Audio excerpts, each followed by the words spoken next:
Cuba kita Google satu peristiwa yang berlaku 22 tahun lepas.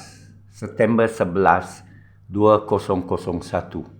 Apa sebenarnya naratif yang diberikan oleh Berita Dunia, oleh Wikipedia?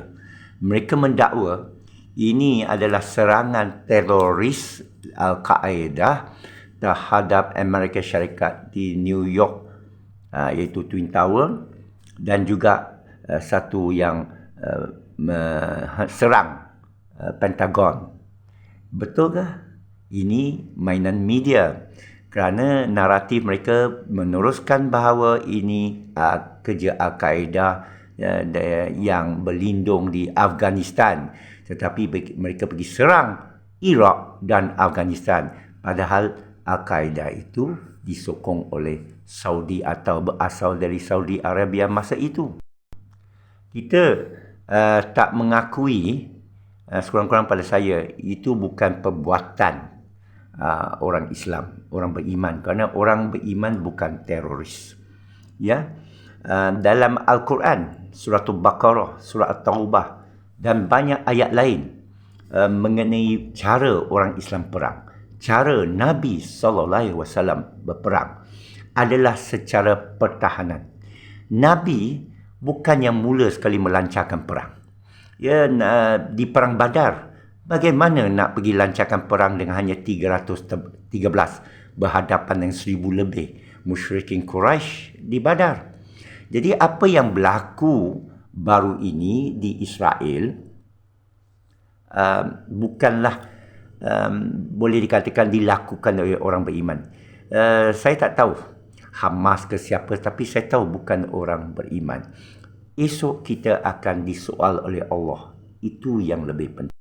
Apakah kita nak menang di dunia saja, menang semangat, atau kita berpihak dengan kebenaran? Bukan mudah sekarang kerana media dikawal mereka. Mereka nak kita naik emosi. Mereka memang nak melancarkan peperangan kerana mereka ada kilang mengeluarkan senjata perang.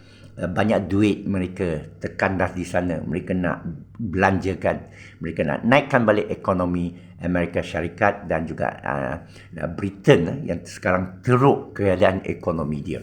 Jadi kita tengok balik sunnah. Kita kata kita ikut Quran was sunnah. Waktu sekarang lah kita taat pada Quran was sunnah. Bagaimana sunnah Nabi? Semasa Nabi nak pergi haji, Nabi dipaksa buat perjanjian Hudaibiyah yang Nabi setuju. Ya, Nabi sanggup balik, tak jadi haji, menunaikan perintah Allah. Dan akhirnya bila orang Mekah musyrikin memungkir janji, baru Nabi datang mengambil Mekah, mengepung Mekah. Cara baik, cara tanpa tumpah darah. Kita kata, perempuan, kanak-kanak, bayi dibunuh, orang tua dibunuh dengan sewenang-wenangnya. Apakah itu membenarkan kita membalas dendam? Apakah itu membenarkan kita menyerang musuh tanpa kira ada anak, ada wanita, ada orang tua di sana yang kita bunuh juga? Tidak. Nabi memang tak pernah melakukan sedemikian. Dan diperintah oleh Allah, jangan melakukan sedemikian. Pokok pun tak boleh ditebang, tanaman pun tak boleh dibakar, kerana perang ini adalah antara iman dengan kufur dan dijaga oleh Allah, yakin dengan pertolongan Allah. Ya?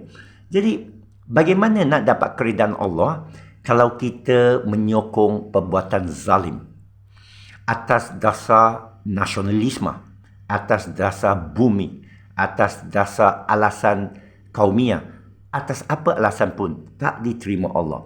Allah menyatakan dalam surah Al-Hujurat, dia yang menjadikan kita inna khalaqnakum min dzakarin wa unsa, daripada lelaki dan wanita, dan juga kepada lelaki dan wanita, wa ja'alnakum syu'uban wa qabaila, kemudian kepada pelbagai bangsa dan kaum dan lidah bahasa, lita'arafu, hanya untuk berkenalan.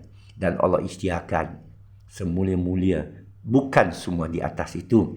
Inna akramakum indallahi atqakum, yang semulia antara kalangan kamu adalah yang lebih takwanya. Semulia kamu ialah yang bertakwa, yang sedar, yang ikut, yang taat kepada Allah walaupun sedikit. Jadi sekarang kita mesti sedar perangkap ini, dan saya memberi amaran. Saya harap sesiapa yang dengar ini boleh siasat sendiri, boleh siasat ayat-ayat yang sebut tadi, tanya dengan alim yang benar-benar tadabbur Quran dan tahu apa amalan Islam. Kerana kita sebagai orang Islam kena tanya, kita fiqh kita jaga, makanan kita jaga, tanya betul ke halal, betul ke sumbernya, ini perbuatan, sumber pencarian kita, tenaga kita, hidup mati kita, dasar politik kita, siapa yang kita sokong. Jadi mungkin ada orang tanya, sokong siapa? Sokong dalam surah Al-Hujurat ayat 9 hingga 12, sokong ayat lagi satu, watasimu bihablillahi jami'an wala tafarraqu wa in kuntum tu'minun, iaitu wahai orang beriman, berpeganglah kepada tali Allah, jangan berpecah belah kalau anda benar-benar beriman. Ya, kerana Islam bukan takrif kita, Islam takrif Allah, iaitu mereka yang tidak ingkar kepada keterangan Allah yang jelas. Keterangan ini jelas, ini adalah ujian Allah.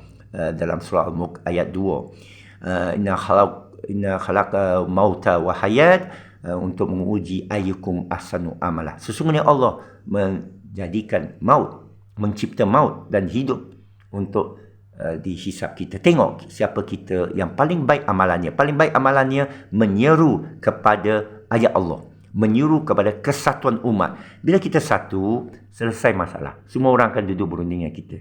Bukan kita paksa, dia terpaksa. Dan kalau tidak, berperang dengan orang beriman yang 1.9 bilion adalah maut bagi mereka, dan mereka dah takut mati. Mereka nak rakyat mereka berperang. Rakyat mereka tak mau perang di Ukraine. Jadi macam mana naik kemarahan mereka, naik kepanikan mereka.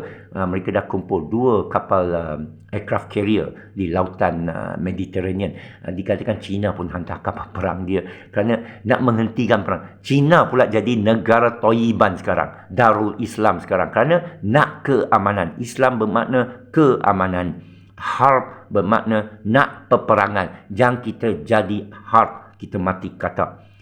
Kerana banyak hadis sangat menyatakan yang pergi berjuang bukan kerana Allah. Ingat, niat hanya kerana Allah, tak boleh selain Allah. La ilaha illallah wahdahu la syarikalah lahul mulkul hamd yuhyi wa yumiit wa ala kulli syai'in qadir. Tidak ada Tuhan melainkan Allah. Hanya Dia yang esa, tidak boleh disekutukan dengan apapun. Dia yang tuan kepunyaan seluruh kerajaan alam ini, yang menghidupkan dan mematikan, dan atas segala sesuatu maha berkuasa. Sekian, terima kasih. Semoga yang baik terima sebaik-baik, yang tidak baik kita jangan ikut. Assalamualaikum warahmatullahi wabarakatuh.